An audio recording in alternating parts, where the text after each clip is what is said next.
One trip earns 800,000 rubles. 8 trips can support a family for an entire year. This is why Vasily decided to take the risk. He set foot on the Kolyma highway, known as the Road of Bones. Today he must drive more than 600 kilometers, carrying 25 tons of supplies, from the capital of Yakutia to a remote mining village. Standard trucks cannot handle this road, so he heavily modified his own vehicle. The most important thing is fuel capacity. These fuel tanks are not factory-made. He added them himself. They can hold up to 1,900 liters of diesel. The cabin is fitted with double-glazed glass to protect him from the extreme cold. Before setting off, he found that diesel couldn't reach the engine. The fuel in the pipes had frozen solid.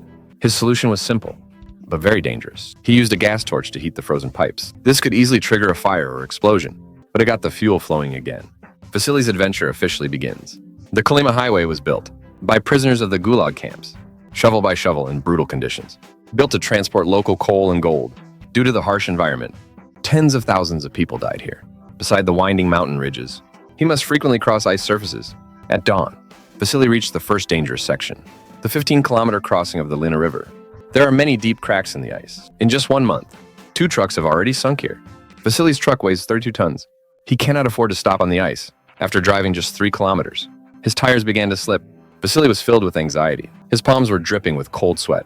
If the ice layer breaks, the consequences will be fatal. A week ago, a truck fell through the ice.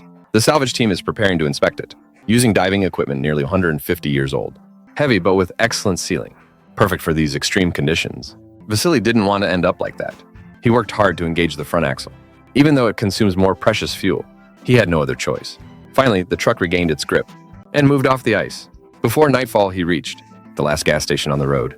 He filled all his tanks, including special additives, to prevent the diesel from gelling.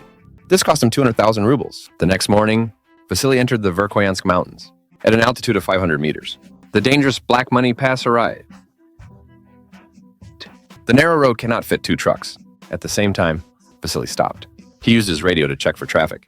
It turned out to be an entire convoy coming from the other side. He waited for them to pass before continuing his journey. One side is a cliff, the other is a deep valley. He must concentrate and move slowly out of this sinister mountain pass. The next stop, the only cafe for hundreds of miles. After a short rest, Vasily continued his journey. He stopped to help a driver who slid off.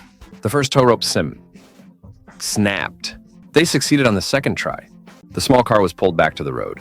On day 3, the 600-kilometer off-road began. This road is only open 4 months a year.